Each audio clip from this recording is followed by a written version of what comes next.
I am Harrison Blake, 70 years old, and somehow still processing the betrayal my own flesh and blood inflicted on me. As the founder of a commercial real estate empire, I gave them everything, but I always maintained my boundaries. Last month, on my 70th birthday, I called my son to grab a simple dinner.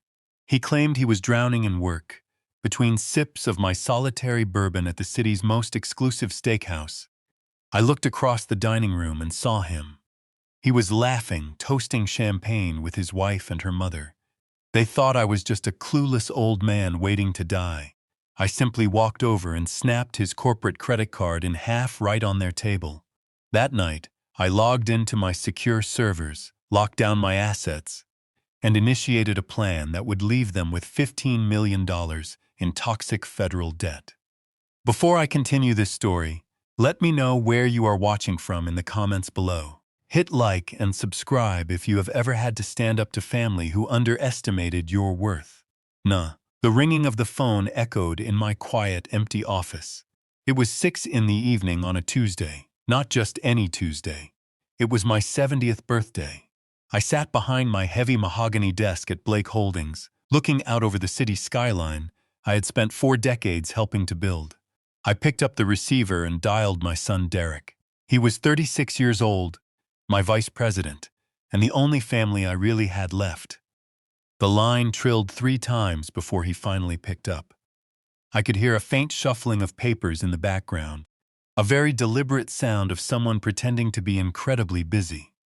"Derek," I said, keeping my voice light, "I know it is late, but I was thinking we could head down to the prime steakhouse on 5th Avenue.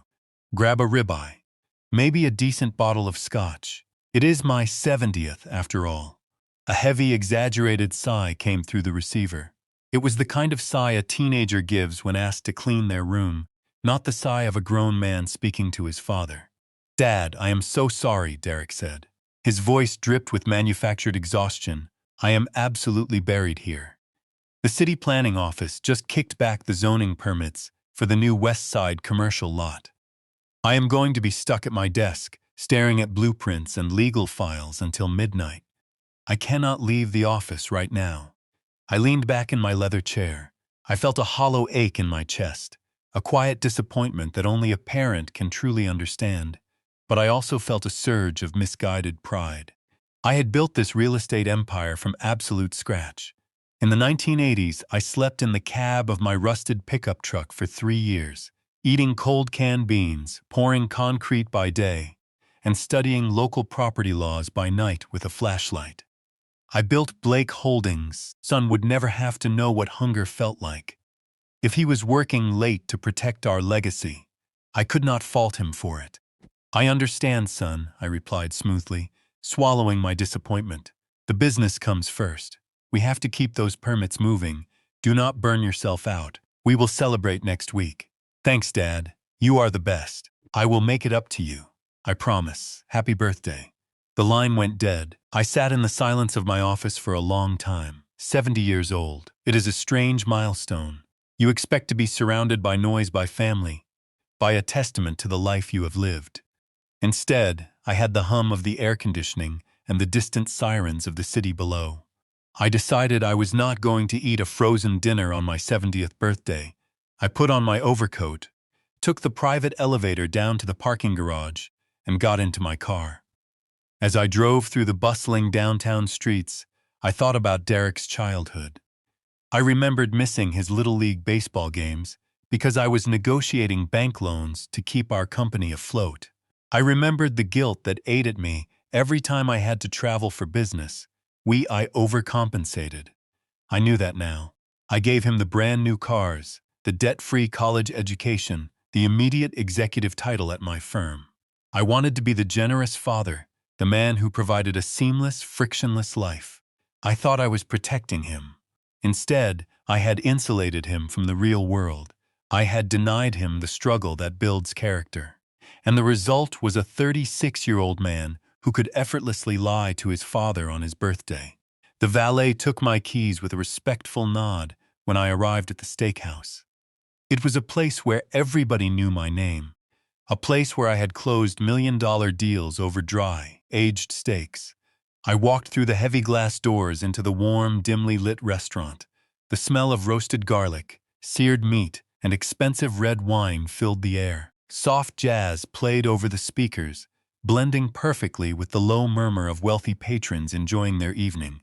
The mater approached me immediately, a warm professional smile on his face. "Mr. Blake, a very happy birthday to you, sir. Will you be joining the rest of your party?" I frowned, stopping in my tracks. "My party?" "Yes, sir," he said, gesturing toward the back of the dining room. "Your son arrived about 30 minutes ago with his guests. We put them at the center VIP booth just as he requested. A cold chill washed over my entire body. It was not the chill of the evening air. It was the sudden sharp drop in temperature that happens when your reality fractures. I did not ask the maîtresse to lead the way. I simply nodded and walked slowly through the dining room. Every step felt heavier than the last. I navigated around waiters carrying silver trays and tables filled with laughing couples. As I neared the center of the room, I heard it, a loud, booming laugh. It was Derek. I stopped behind a large decorative pillar and looked toward the VIP booth. My son was not buried under zoning permits. He was not staring at blueprints. He was sitting in a plush leather booth, wearing a perfectly tailored suit, looking more relaxed than I had seen him in months. Sitting right beside him was his wife, Monica. She was leaning against his shoulder, holding a crystal flute of vintage champagne, and sitting across from them, demanding the attention of the entire table, was Patricia, Monica's mother. Patricia was a woman who always wore too much perfume and acted like old money. Despite never having worked a day in her life, they were feasting. 3 massive seafood towers sat in the center of the table, piled high with fresh oysters, lobster tails, and king crab. 2 open bottles of champagne chilled in silver buckets beside them. I watched Patricia meticulously pick a lobster claw clean. I had never liked Patricia. From the moment Derek married Monica, Patricia had treated my wealth as her own personal lottery winning. She constantly made passive-aggressive comments about how tight I was with my assets, hinting that a good father would buy his son a bigger mansion or fund his mother-in-law's European vacations. I always ignored her, choosing family peace over petty squabbles. But seeing her here laughing with a mouthful of food made my blood boil. Monica, too, revealed a side of herself I had never seen. In my presence, she played the demure, respectful daughter-in-law. Now leaning against Derek, her eyes were sharp, calculating, and entirely dismissive. I stood in the shadows, completely paralyzed by the sheer audacity of the lie. My son had looked at his phone, seen it was his father calling on his 70th birthday, and chose to lie through his teeth so he could drink champagne with his mother-in-law. "Oh, Derek, you are too good to us," I heard Patricia say loudly, her voice cutting through the jazz music. "This place is magnificent, and on a Tuesday, no less." "Only the best for my girls," Derek replied smoothly, raising his glass to clink against theirs. "We deserve a break. The office has been exhausting." Monica giggled, sipping her drink. "Are you sure your dad is not going to notice you slipped away? You know how obsessive he gets about his precious schedules."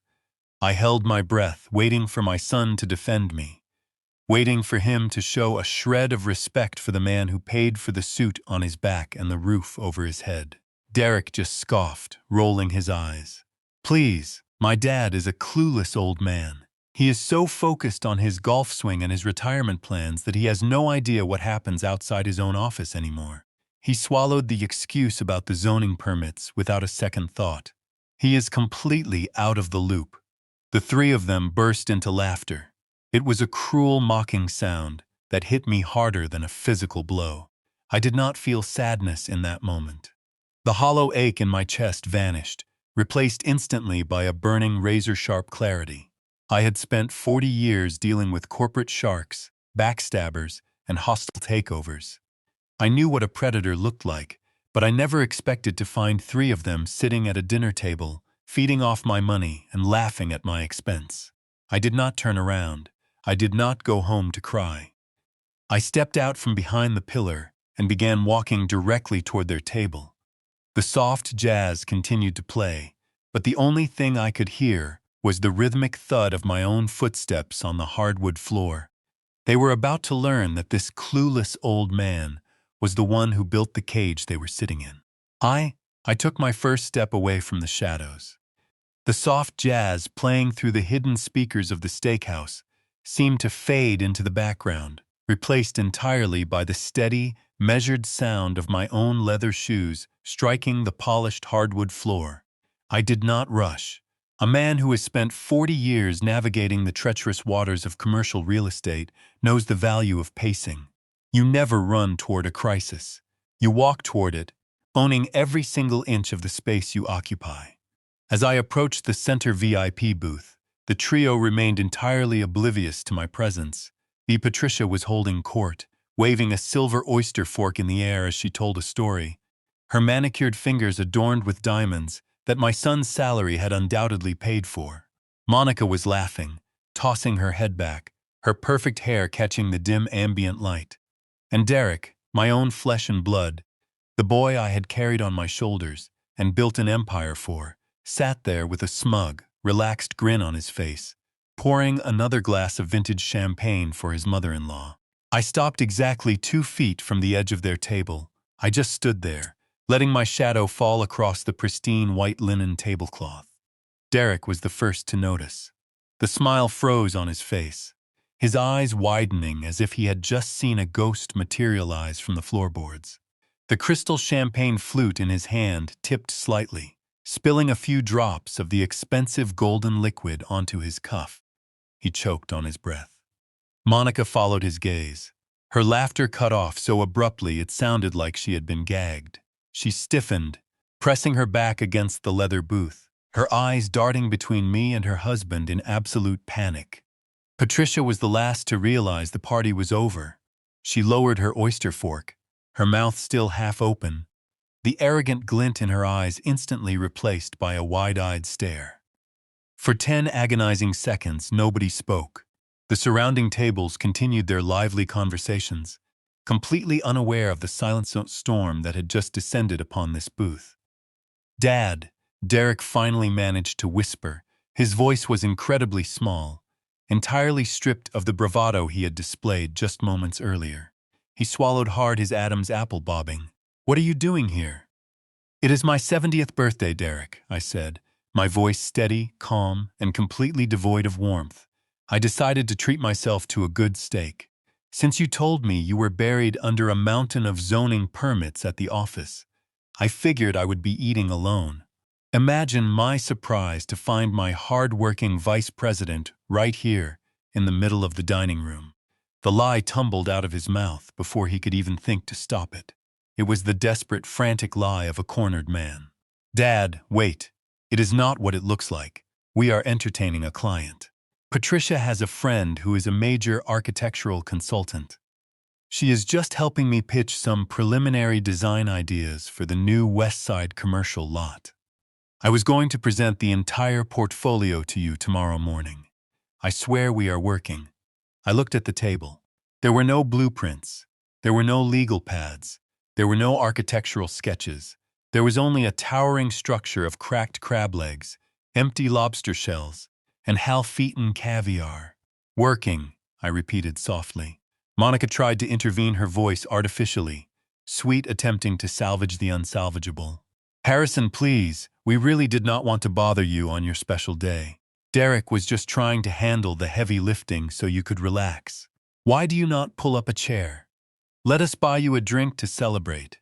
I ignored her entirely. My eyes had found the only piece of paper on the entire table. Resting on a small silver tray right next to Patricia's plate was the itemized bill. From 2 feet away, the bold numbers at the bottom of the receipt were impossible to miss. $3,500. And sitting squarely on top of that receipt, catching the dim light of the chandelier, was a heavy matte black metal card. The Blake Holdings corporate credit card. My chest tightened, but not from sadness. It was a visceral, deeply rooted anger that pulled me backward through time. I stared at that black metal card, and suddenly I was not in a luxury steakhouse anymore. I was 32 years old again. It was a freezing November night in 1984. I was sleeping in the cab of a beaten-up Ford pickup truck parked on a muddy construction site because I could not afford to pay rent and meet payroll for my 3 laborers. I remembered waking up shivering, my hands cracked and bleeding from mixing concrete in the biting cold. I remembered washing my face in the icy water of a gas station sink before walking into bank after bank, begging loan officers to take a chance on my first commercial project. I remembered missing meals, missing sleep, missing the simple comforts of life, pouring every ounce of my sweat, blood, and soul into building the foundation of a company that would bear my name. I endured a decade of grueling, back-breaking poverty so that the name Blake Holdings would mean something, so that it would command respect, so that my family would never have to shiver in the dark. And now my son was using the fruit of my lifelong agony to buy $3,000 seafood towers for a woman who despised me while laughing about how clueless and old I was. I reached out slowly. Neither Derek nor Monica dared to move a muscle. Patricia sat perfectly still, her breath hitched in her throat. I picked up the heavy black corporate credit card from the silver tray. The cold metal felt weighty in my palm. I looked Derek directly in the eyes. I did not blink. I did not raise my voice. I did not need to. The quiet authority of a man who knows exactly what he has built is far more terrifying than any shouting match. "Dad," Derek pleaded, his voice trembling slightly, "please let us go outside and talk about this. People are starting to stare." He was right. The unnatural tension at our table had begun to attract the attentions of the surrounding patrons. Conversations nearby had hushed, and curious eyes were drifting our way. "You should have been reviewing zoning permits, son," I said softly, gripping the edges of the metal card with both hands. "You should have been protecting the legacy I handed you on a silver platter." I applied pressure. The heavy titanium card resisted for a fraction of a second before it gave way. With a sharp, loud crack, the metal snapped cleanly in half. Monica gasped. Derek flinched backward. Patricia looked pale. I tossed the broken pieces directly onto Patricia's plate. "Happy birthday to me," I said. "Pay for it yourself, son." I turned and walked out, leaving them. I stepped out into the crisp evening air, the heavy doors of the steakhouse closing behind me. The drive back to my estate was a blur of neon city lights and dark asphalt. My hands gripped the leather steering wheel of my sedan so tightly that my knuckles physically ached, but the physical discomfort was nothing compared to the cold realization settling deep into my bones. The rush of adrenaline from the restaurant was already fading, leaving behind a chilling absolute clarity. I pulled through the wrought iron gates of my property, the gravel crunching under my tires, and parked in front of the sprawling stone mansion. The house was entirely dark. It was a monument to success, a fortress I had built to protect my family from the harsh realities of the world. Tonight, it just felt incredibly hollow. I unlocked the front door and stepped into the grand foyer. My footsteps echoed against the marble tiles. I did not turn on the main lights. I walked directly into my private study and closed the heavy oak door behind me. I walked over to the mahogany bar cart, picked up a crystal decanter, and poured myself 2 fingers of neat bourbon. I held the glass up to the moonlight filtering through the window, but I did not take a sip. My mind was racing, analyzing every micro-expression I had just witnessed at that dinner table. Derek had not just lied to me. He had lied with the practiced seamless ease of a man who had done it 100 times before. The shock of snapping that corporate credit card was wearing off, and the analytical side of my brain, the side that had ruthlessly evaluated commercial real estate acquisitions for 4 decades, completely took over. I sat down in my wing-back chair and set the bourbon on the desk. This was not about a missed birthday. It was not even about the $3,500 spent on fresh oysters and vintage champagne. Those were just symptoms. The real disease was the staggering entitlement I had seen in their eyes. Patricia had been gorging herself on my dime, completely unfazed, treating my son like her own personal bank account. And Monica had mocked me. She had giggled while Derek called me a clueless old man who was too obsessed with golf to notice what was happening in his own company. That was the specific piece of the puzzle that made my stomach twist into a hard, unforgiving knot. Derek believed I was entirely blind. He genuinely believed that, because I had stepped back to let him handle the daily operations of Blake Holdings, I had lost my edge. If he felt comfortable enough to casually swipe a high-limit corporate card for a lavish family dinner, knowing the accounting department processed those receipts every single Friday, it meant he was no longer afraid of oversight. It meant he had circumvented the oversight entirely. A man does not start by stealing thousands of dollars in front of an audience. He starts small. He tests the fences. Only when he is certain the security alarms are disconnected does he grow bold enough to throw a feast in the middle of the city. I looked around my study at the framed blueprints of my first commercial high-rise, at the worn yellow hard hat I kept on a shelf as a reminder of exactly where I came from. I had spent 40 years ensuring that no external force could ever steal a single brick from my empire. Now the thief had the keys to the front door. I did not sleep a single minute that night. I sat in the dark, watching the shadows stretch and shift across the Persian rug.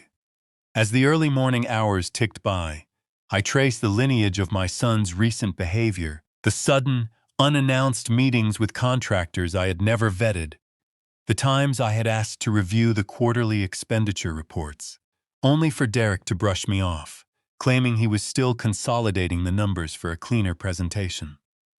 I had blindly given him the benefit of the doubt. I had allowed the pride of a father to completely override the survival instincts of a chief executive. I had trained him to manage vast properties, negotiate complex leases, and oversee massive construction budgets. I had handed him immense financial power, assuming his moral compass was as sturdy as the steel beams holding up our corporate buildings. That assumption was the greatest liability of my entire career. By the time the first rays of morning light breached the horizon, painting the sky in pale shades of orange and gray, my parental grief had completely burned away. What remained was a singular, unbreakable resolve. I stood up my joints, stiff from the long night, and walked over to my desk. I picked up my phone and checked the time. It was exactly 6 in the morning, too early for most of the corporate world, but not for the man I desperately needed to call. I dialed the direct cell phone number of Gregory Pierce. Gregory was the senior corporate attorney for Blake Holdings. He was a ruthless, brilliant legal mind who had stood faithfully by my side during the most vicious corporate battles of the late 90s. He answered on the second ring, his voice crisp and immediately alert. He knew that if I was calling him before dawn, the sky was falling. I did not waste time with pleasantries or small talk. I told him exactly what had happened at the restaurant. I described the forged excuse, the champagne, the mockery, and the severed corporate card. The Gregory listened in absolute silence. When I finished my recounting, he let out a slow, measured breath. I told him that I needed a complete, unvarnished picture of my son's financial footprint within the company. I instructed Gregory to bypass the internal accounting department entirely. I wanted a forensic shadow audit conducted on every single transaction Derek had authorized over the last 24 months. I wanted every corporate credit card statement, every vendor invoice he had signed, and every expense report he had submitted, pulled and scrutinized by an external team. Gregory warned me that this kind of internal investigation could trigger alarms if Derek had accomplices in the finance department. I told him to lock down the server access under the guise of a routine security upgrade. Derek was not to know a single thing until I had every piece of paper in my hands. Gregory agreed, his tone turning deadly serious. He promised to have a preliminary report on my desk by noon. I hung up the phone and looked out the glass window. The sprawling city below was just beginning to wake up, the streets filling with people rushing to their daily work. They had no idea that high above them, an empire was about to be purged. I slowly poured the bourbon down the heavy brass drain. I did not need expensive alcohol to numb the lingering pain anymore. I needed absolute unwavering focus. The trap was now firmly, quietly, and permanently set. The morning sun crawled across the polished surface of my desk, casting long, sharp shadows that mirrored the coldness inside my chest. I sat in my office since 6, waiting for the inevitable performance. Derek arrived at 9:15. He knocked twice, a soft, hesitant sound before pushing the heavy oak door open. He looked the part I had to give him, that he was wearing the same suit from the night before, slightly rumpled now, with the collar unbuttoned and his tie loosened. His eyes were carefully hooded, carrying the manufactured weight of a man who had supposedly spent the entire night battling local zoning boards. He walked in carrying 2 cups of black coffee and placed one in front of me. He sighed, rubbing the bridge of his nose, the perfect picture of an exhausted son trying to do his best. "Morning, Dad," he said, his voice thick with an incredibly convincing fatigue. "I brought you your favorite roast from that little place down the block. I know I am the last person you probably want to see right now." I looked at the coffee. It was a nice touch. It was the exact kind of prop a guilty conscience uses to buy forgiveness. "Good morning, Derek," I replied, keeping my tone perfectly neutral. I assumed the permits took longer than expected. He dropped into one of the leather guest chairs across from my desk, letting out a long, heavy breath. "Dad, I need to apologize to you. I did not spend the night fighting the city planning office. I lied to you, and I am so deeply sorry." I leaned back in my chair, folding my hands together over my lap. "Go on." "It was Monica," he said, shaking his head with a look of pure fabricated despair. "You know how she gets when Patricia comes into town. Her mother is relentless. She demanded we take her out to a nice dinner, and she completely hijacked the evening. I told them it was your 70th birthday. I told them I needed to be with you, but Patricia threw an absolute fit. Monica threatened to take the kids and go stay at a hotel if I did not keep the peace. I was backed into a corner, Dad. I panicked.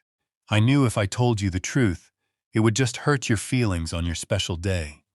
I did not want you to feel second best to my in-laws, so I made up the story about the permits. It was a cowardly thing to do, and I hate myself for it. It was a masterful performance. If I had not stood in the shadows of that steakhouse, if I had not heard him explicitly call me a clueless old man who was completely out of the loop, I would have believed every single word. Mint. He painted himself as the tragic peacekeeper, the loving son caught between an unreasonable wife, a demanding mother-in-law, and a father he just wanted to protect. He placed the blame entirely on the women in his life, framing his deception as an act of twisted paternal loyalty. "And the corporate credit card?" I asked softly, letting the question hang in the air. Derek flushed his eyes, darting down to the floor before meeting my gaze again. "That was another mistake. Patricia ordered half the menu before I even sat down. When the bill came, it was outrageous. I panicked again. I did not have that kind of liquidity in my personal checking account at the moment. So, I used the company card. I fully intended to reimburse the accounts payable department this morning, before anyone even noticed. I swear to you, Dad, it was just a temporary lapse in judgment to get through a horrible evening." I sat there looking at the man I had raised. I saw the calculated remorse in his posture, the desperate hope in his eyes that his old trusting father would just sweep this under the rug like I had always done. He wanted absolution. He wanted the slate wiped clean so he could go back to his comfortable thieving existence. I stood up, walked around my massive mahogany desk, and stood over him. He tensed slightly, unsure of my next move. I placed a heavy, reassuring hand on his shoulder and gave it a firm squeeze. "Derek," I said, infusing my voice with a warmth I had to dig deep into my soul to find. "You should have just told me. You are a grown man with a family to manage, and I know how demanding Patricia can be. Marriage is about compromise. If you had to take them out to keep the peace in your home, I understand that family dynamics are rarely simple." The relief that washed over his face was immediate and sickening. The tension completely drained from his shoulders. He looked up at me with a grateful, boyish smile, the smile of a predator who realizes the trap has not yet sprung.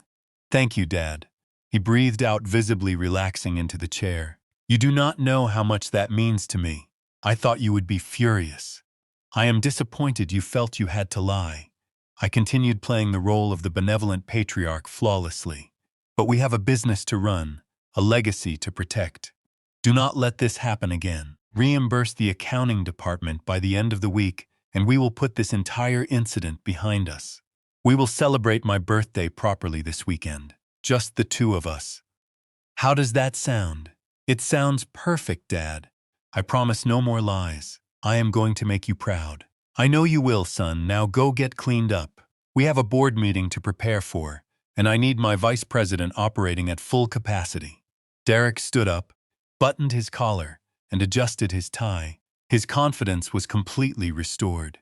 He walked out of my office with a renewed spring in his step, secure in the delusion that he had successfully manipulated the clueless old man once again. I watched the heavy oak door click shut behind him. My smile vanished instantly. The warmth I had forced into my eyes evaporated, leaving behind nothing but cold, calculating focus.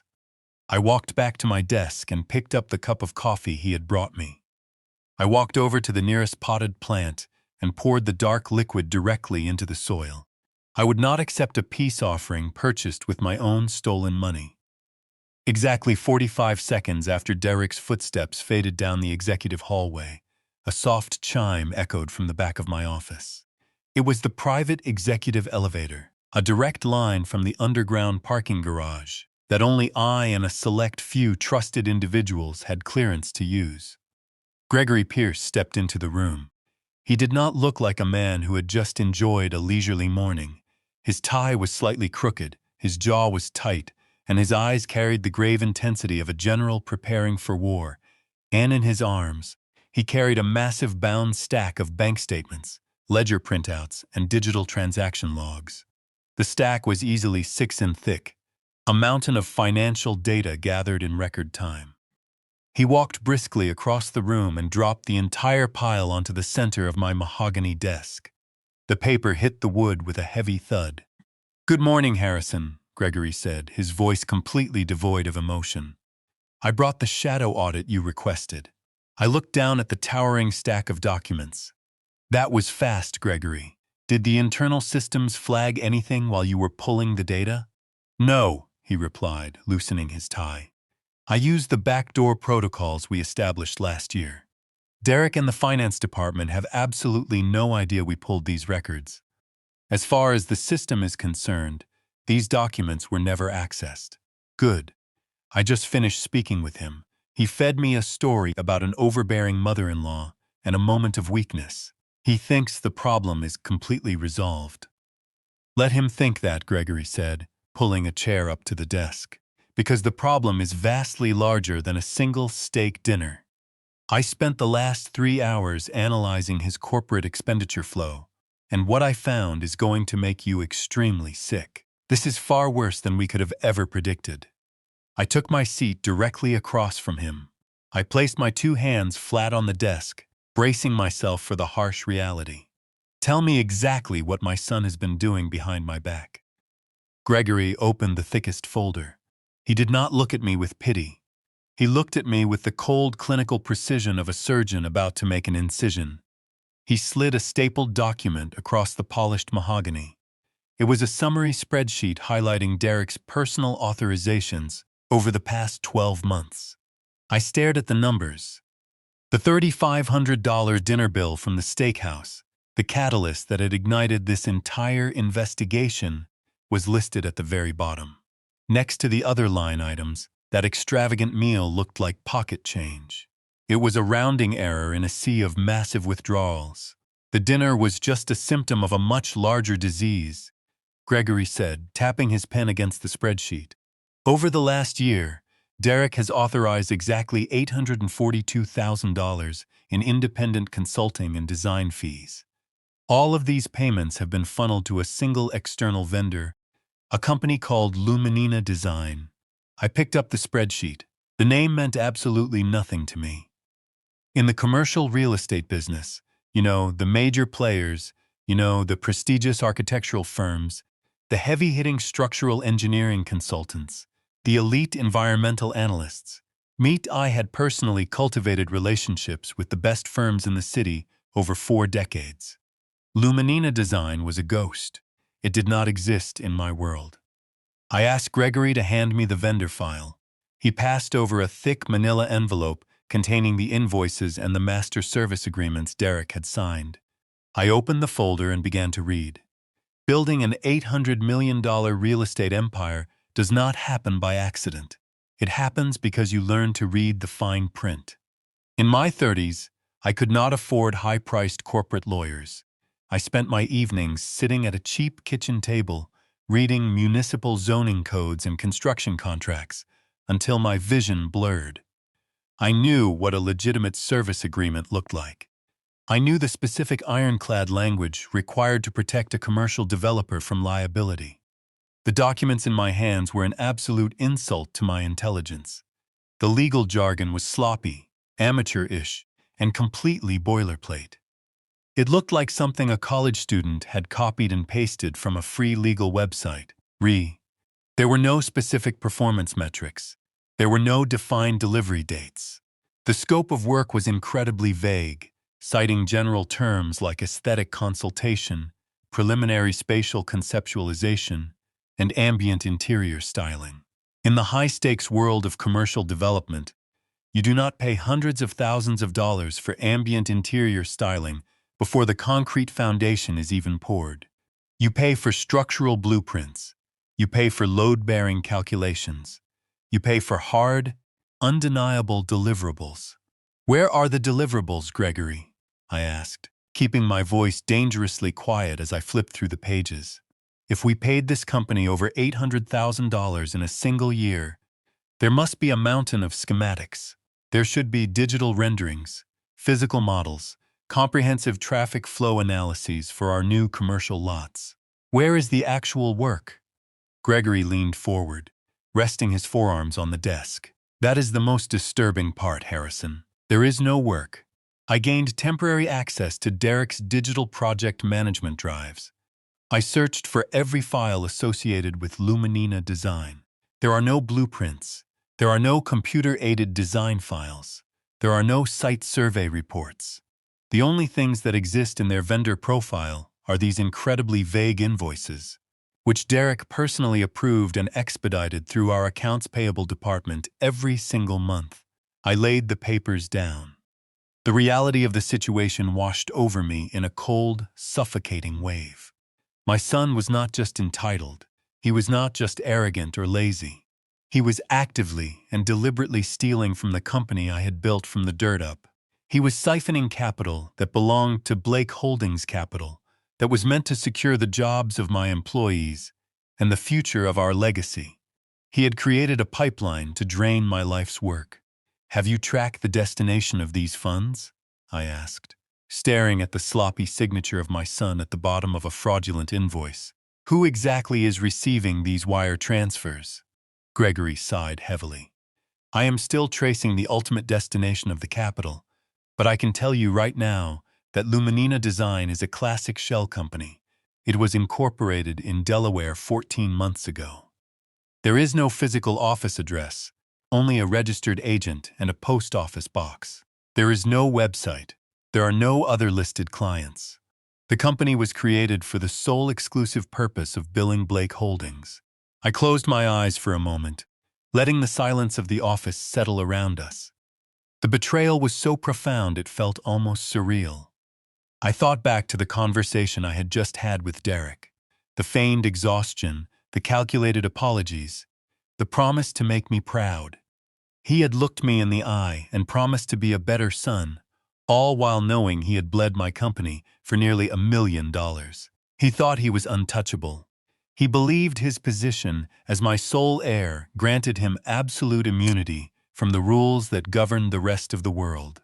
I opened my eyes and looked at Gregory. He thought I would never check. He assumed that because I handed him the title of vice president and stepped back from the daily operational grind, the vault was left completely unguarded. Gregory nodded. "He relied on your trust, Harrison. It is the most common vulnerability in family-owned enterprises. The perpetrator banks on the fact that a parent will always give their child the benefit of the doubt. They weaponize your love to blind you to the numbers. He underestimated me, I stated firmly. He forgot how this company was built. I did not survive the recession of 1988 by being blind to the numbers. I did not crush the hostile takeover attempt in 2004 by ignoring the details. Every single dollar that moves through Blake Holdings is a dollar I bled for, and no one, not even my own flesh and blood, is going to treat my life's work like a personal slush fund. I picked up the stack of invoices and tapped them against the mahogany desk, aligning the edges perfectly. The anger inside me was no longer a hot, chaotic flame. It had condensed into something freezing and sharp. It was the precise surgical focus of a man preparing to amputate a diseased limb to save the rest of the body. I want to know exactly who owns Luminina Design, Gregory, I said, my voice resonating with absolute authority. I do not care how many corporate veils they have hidden behind. I want their full legal names. I want to know exactly who is actively profiting from this entire deception today. Give me those names, and then we will begin dismantling his life, piece by piece, until there is absolutely nothing left for him to steal from me. Gregory did not hesitate. He reached into his heavy leather briefcase and withdrew a thin, manila folder. He slid it across the mahogany desk. The paper was cool, contrasting sharply with the burning heat in my chest. I opened it and stared at a corporate registration document from Delaware. The name at the top, listed as the primary shareholder, was Arthur Pendleton. I looked up at Gregory in absolute confusion. The name meant nothing to me. I knew every major player in the commercial real estate sector, and Arthur Pendleton was not one of them. Gregory anticipated my question. He leaned forward, both of his hands clasped on the desk. He explained that Arthur Pendleton was not an architect, an interior designer, or an environmental consultant. He was a retired car salesman living in a modest condominium in Wilmington. More importantly, Gregory added, his voice dropping to a grim register, Arthur Pendleton was Patricia's first cousin. The revelation hung in the air, the puzzle pieces violently slammed together. My son was not just paying a fraudulent vendor. He was deliberately funneling hundreds of thousands of dollars of my capital directly into his mother-in-law's family. Gregory pulled out another sheet of paper, detailing the flow of the stolen funds. The money did not stay in Delaware. As soon as Blake Holdings paid Luminina Design for their fictitious interior styling, the funds were immediately wired into an offshore trust account. From that trust, the money was utilized to finance a lavish lifestyle. Gregory read off the expenditures, his tone clinical and detached. There were charges for chartered private jets to the Amalfi Coast. There were invoices for custom diamond jewelry, sports cars, and exorbitant monthly spa memberships. Derek was not just a negligent vice president making administrative errors.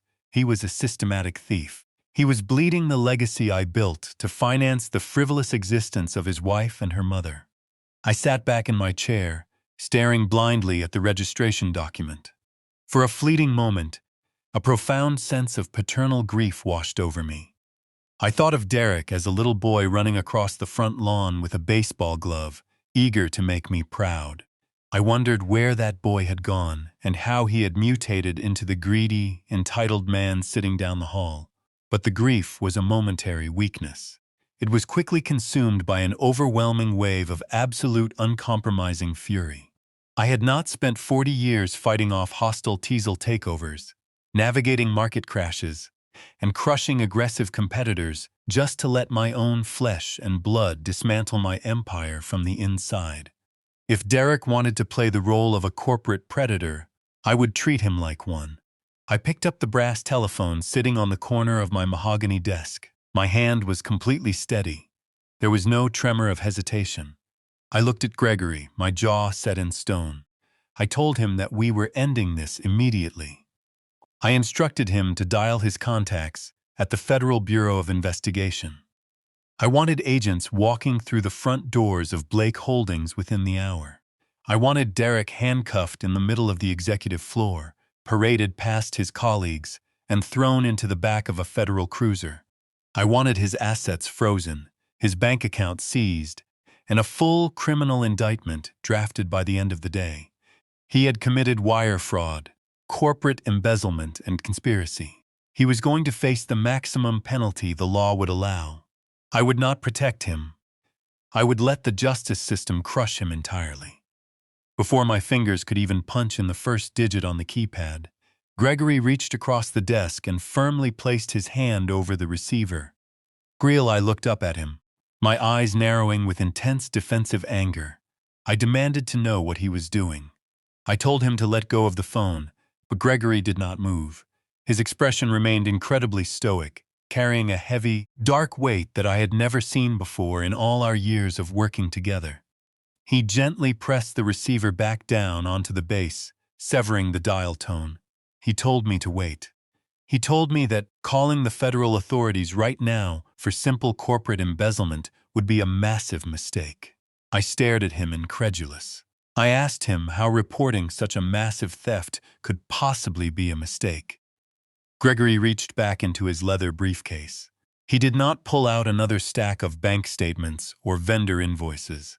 Instead, he pulled out a single manila envelope sealed with a very thick piece of red tape.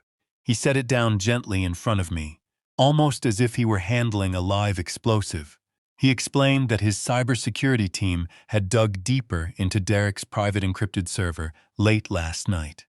They had bypassed a highly sophisticated firewall looking for more shell companies, but they had found something else entirely, something that had absolutely nothing to do with real estate architecture or interior design. My heart began to pound, a steady, ominous rhythm against my ribs. I picked up the envelope, broke the red seal, and pulled out a solitary encrypted digital document printed on thick corporate letterhead. Gregory watched me closely, his voice dropping to a quiet, harsh whisper. He told me that the embezzlement we had uncovered was terrible, but it was essentially just the operational funding for a much larger, much more sinister scheme. I unfolded the paper and stared at the bold black text. It was a wire transfer confirmation, but it was not directed to Lumina Design, nor was it sent to an offshore trust account in the Caribbean. It was a direct localized wire transfer for exactly $50,000. I looked at the recipient line. It was a private medical practice located in a very exclusive, discreet neighborhood on the Upper East Side of the city. I read the name of the recipient out loud. It belonged to a prominent, highly sought-after private neurologist. A deep, suffocating confusion swirled rapidly in my mind. I asked Gregory why my son would wire $50,000 of stolen capital to a brain specialist. Was Derek sick? Was Monica dealing with a hidden medical crisis? Gregory slowly shook his head, his eyes locking onto mine with a dark, unsettling certainty. He leaned across the desk, his voice barely above a breath, yet it echoed through the silent office like a thunderclap. He told me Derek wasn't sick. He told me they had been monitoring the email exchanges attached to that specific wire transfer. The $50 was not a payment for legitimate medical treatment. It was a massive, untraceable bribe. Gregory pointed a steady finger at the neurologist's name on the receipt. He told me that Derek, Monica, and Patricia were actively paying a corrupt medical professional to falsify my personal health records. The room felt devoid of oxygen. The implications slammed into me, staggering all my senses. The embezzlement was just the surface. They were funding a medical conspiracy to destroy my entire life completely. The embezzlement was just the surface. They were funding a medical conspiracy to destroy my entire life completely. The sheer magnitude of Gregory's statement hung in the air, thick and suffocating. I stared at the wire transfer receipt, my eyes tracing the ink that spelled out the name of the private neurologist, Dr. Eris Thorne. He was not just any physician. He was a high-profile specialist catering to the city's ultra-wealthy elite, a man known for his airtight discretion and exorbitant retainer fees. I had met him once at a charity gala 5 years ago. He was polished, charismatic, and possessed eyes that evaluated everyone in the room like walking checkbooks. Now, my son was funneling $50,000 of stolen corporate funds directly into Thorne's private accounts. I looked across the mahogany desk at Gregory. The seasoned lawyer mirrored my grim expression. We both knew that a sum of that magnitude secretly wired from a shell company to a doctor without a single corresponding medical appointment on my calendar, was not a consultation fee. It was blood money. I stood up and walked over to the floor-to-ceiling window, looking out over the sprawling metropolis I had spent 40 years conquering. The towering skyscrapers of glass and steel usually filled me with a sense of profound accomplishment. Today, they just felt like prison bars. I asked Gregory how we could prove what they were planning. Bank transfers were suspicious, but they were circumstantial. Derek could simply claim he was paying for a private medical consultation for a friend or investing in the doctor's new clinic. We needed the communications. We needed the undeniable proof of their intent. Gregory nodded slowly. He told me that standard corporate auditing had reached its limit. To breach Derek's heavily encrypted personal servers and intercept the communications attached to the Luminina design payments, we needed to step outside the boundaries of conventional legal channels. We needed a shadow operator. By 3 that afternoon, a man simply introduced as Vance arrived in my office through the private executive elevator. Vile Vance was a former federal cybersecurity analyst who now operated exclusively in the lucrative, morally gray sector of corporate espionage. He did not wear a suit. He carried a battered black backpack and possessed an unsettling, quiet demeanor. Gregory handed him the digital logs and the IP addresses associated with Derek's hidden server network. Vance did not ask questions. He simply set up his encrypted laptop on my conference table, connected a series of complex routing devices, and began to work. The atmosphere in the office grew impossibly tense. For 6 grueling hours, Gregory and I sat in silence, watching the sun dip below the city skyline, casting long, dark shadows across the room. The only sound was the frantic, rhythmic tapping of Vance's fingers against his keyboard. I poured a glass of water, my mind racing through 1,000 agonizing scenarios. I thought about Monica playing the sweet, devoted daughter-in-law at every holiday dinner, smiling warmly, while secretly plotting my demise. I thought about Patricia lounging in the VIP booth of the steakhouse, sipping expensive champagne, purchased with the very money she was using to destroy me. And I thought about Derek, my son, the boy I had taught to ride a bicycle, the boy I had proudly watched walk across the stage to receive his college diploma. How had his soul become so utterly corrupted? Had my wealth poisoned him? Or had Patricia and Monica simply watered a seed of greed that was already present in his heart? At exactly 9:15 that evening, the rapid typing stopped. Vance leaned back in his chair and rubbed his tired eyes. He looked at Gregory, then turned his gaze to me. He announced that he had successfully bypassed the secondary firewalls and breached the encrypted email vault Derek used to communicate with Patricia and Dr. Thorne. He had extracted a localized cache of 53 emails and 4 attached PDF documents. Vance mirrored the screen of his laptop to the large presentation monitor on my office wall. The digital evidence illuminated the darkened room with a harsh, glaring white light. Gregory and I stepped closer to the screen, our eyes scanning the chronological list of messages. The subject lines were incredibly innocuous, labeled as architectural consults and estate planning updates, but the actual contents of the messages were devastating. Gregory opened the earliest email exchange dated 3 months prior. It was initiated by Patricia. She was explicitly instructing Derek on how to approach Dr. Thorne with the financial proposition. She wrote that Thorne had a known gambling debt and was desperate for untraceable liquidity. The subsequent emails detailed a chilling, meticulously planned negotiation. Derek offered Thorne $50,000 upfront, funneled through the Luminina design shell company, with a promise of another $200 once the final objective was achieved, and then Vance's opened the first of the encrypted PDF attachments. It was a comprehensive medical dossier. My name, my date of birth, and my personal identification numbers were stamped boldly at the top of the first page. I read the diagnostic summary in absolute horror. The document was a flawlessly fabricated psychiatric and neurological evaluation. According to the pages displayed on the screen, I had been suffering from severe, progressively worsening cognitive decline for over a year.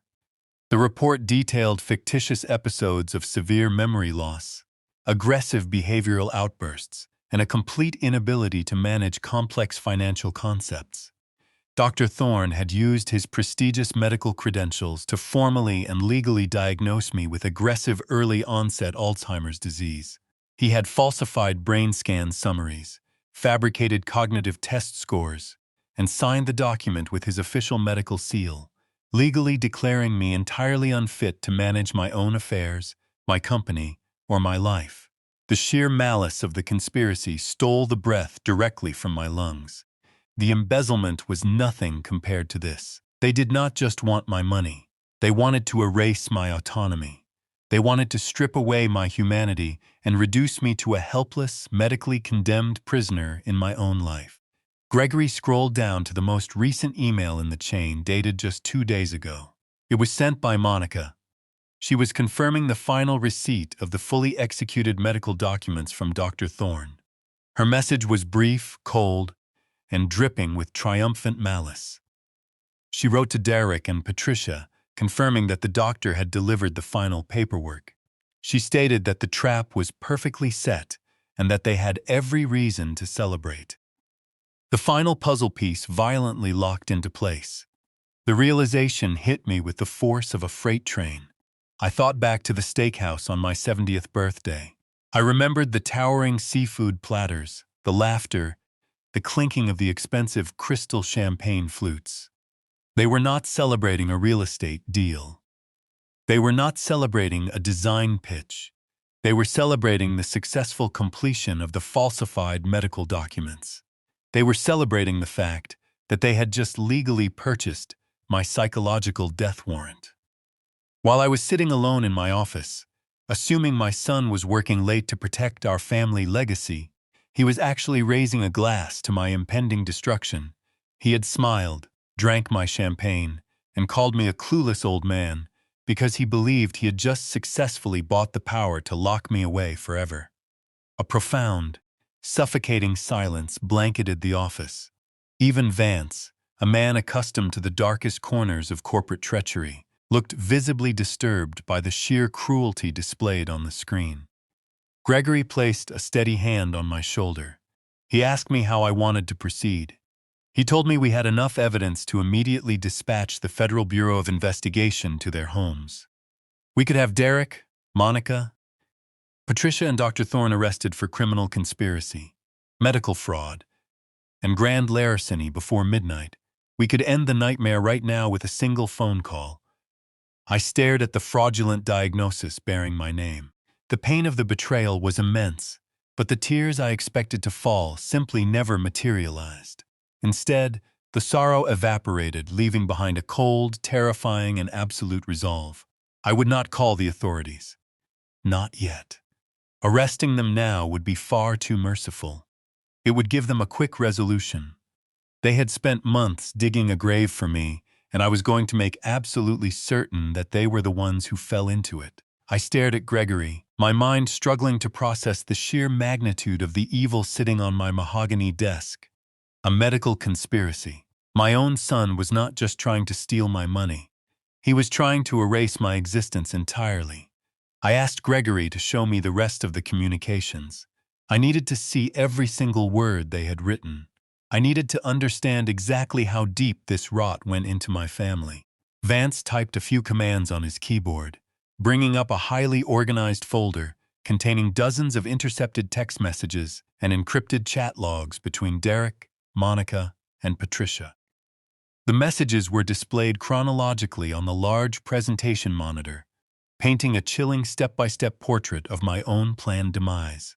Gregory stood up and pointed to a conversation dated 3 weeks ago. It was a group chat led by Patricia. She was the one who first proposed the legal mechanism. She had somehow discovered a specific obscure clause buried deep within the corporate bylaws of Blake Holdings. It was a clause I had personally written 30 years ago to protect the company in the event of a sudden catastrophic health crisis. It was called the medical incapacity proxy. The clause stipulated that if the chief executive officer was definitively diagnosed with a severe cognitive degenerative disease by a board-certified medical professional, the vice president could legally petition the board of directors for an immediate involuntary transfer of power. I read the messages in absolute disbelief. Derek had responded to Patricia with eager enthusiasm. He wrote that the annual board meeting was scheduled for next week. He explicitly stated that this meeting would be the perfect stage to execute the coup. He planned to stand up in front of the board, play the role of the heartbroken, beautiful son, and present the falsified Alzheimer's disease diagnosis. He would claim that my mind was rapidly deteriorating, that I was no longer fit to manage the $800 million real estate empire I had built from nothing, and that he needed to assume complete control for my own good. He had even drafted a rough version of the speech he planned to give, complete with fake emotional pauses and hollow expressions of paternal love. Monica had chimed into the conversation next, her messages practically vibrating with unchecked greed. She detailed her plans for my office, discussing how she wanted to remodel the executive suite once I was forcibly removed. She talked about liquidating my private stock portfolio and using the capital to purchase a sprawling estate in the Hamptons. She even made jokes about how quickly they could rebrand the company to erase my name from the letterhead. They were dividing the spoils of a war they thought they had already won.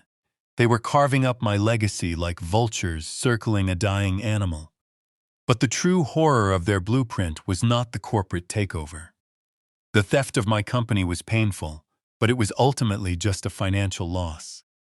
The darkest part of their conspiracy was what they planned to do with me physically once the board stripped me of my authority. I asked Vance to open the final thread of messages, a private exchange between Patricia and Derek regarding my immediate living arrangements. My blood ran completely cold as I read Patricia's instructions on the glowing screen. She told Derek that they could not simply force me into retirement and leave me in my own home. She warned him that I was too well connected, too resourceful, and far too dangerous to be left unattended. If I retained access to my personal lawyers, my private bank accounts, or my outside business contacts, I might find a way to challenge the fraudulent diagnosis and fight back.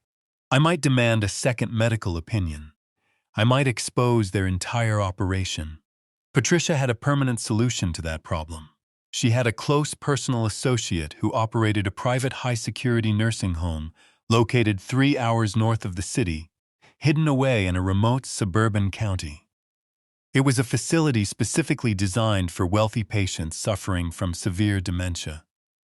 It was a place where the doors were locked from the outside, where visitation was strictly controlled, and where communication with the outside world was heavily restricted for the supposed safety of the patients. Patricia wrote that once the board voted to enact the proxy, Derek would automatically be granted full medical power of attorney over my life. He would have the absolute legal authority to commit me to that facility against my will. He could sign the paperwork, hire private medical transport, and have me removed from my home in the middle of the night. They were going to lock me away and throw away the key. They planned to sedate me, isolate me, and leave me to rot in a sterile room while they cannibalized the empire I had sacrificed my entire life to build. I read a message from Derek confirming the plan. He wrote that the nursing home was expensive, but it was a small price to pay to ensure I could never interfere with their lives again. He actually referred to me as a liability that needed to be permanently neutralized. The sheer breathtaking malice of the plan left me momentarily paralyzed in my chair. I realized that the dinner on my 70th birthday was not just a celebration of a forged medical document. It was a victory dinner. They were celebrating the end of my life as a free man. They were toasting to my impending imprisonment. The woman I had welcomed into my family, the mother-in-law I had tolerated for years, and the son I had raised from birth were actively coordinating my total eraser from society. Gregory watched my face, his expression somber and professional. He asked if I needed to pause. He told me that this kind of psychological trauma was difficult for any man to process. I shook my head slowly, my eyes never leaving the digital text on the monitor. I did not need to pause. I needed to engrave every single word into my memory. I needed to memorize the exact depth of their betrayal so that when the time came for me to retaliate, I would not feel a single ounce of mercy. I stood up from the desk and walked over to the window again. The city lights sparkled below, oblivious to the monstrous treachery unfolding in my office. I thought about the decades I had spent building my reputation. I thought about the countless nights I had sacrificed to ensure Derek would have a comfortable life. I had given him the world, and in return he was plotting to throw me into a cage. He wanted to strip me of my wealth, my dignity, and my freedom, destroying my legacy while stealing my entire fortune. I slowly turned back to look at Gregory and Vance. The cold, absolute resolve that had taken root deep in my chest now hardened into an unbreakable diamond. I would finally let them walk directly into a trap of their own making. I turned away from the window and walked slowly back to my chair. The physical sensation in my chest was strange. I expected the crushing weight of a broken heart. I expected the agonizing tears of a father mourning the permanent loss of his only son.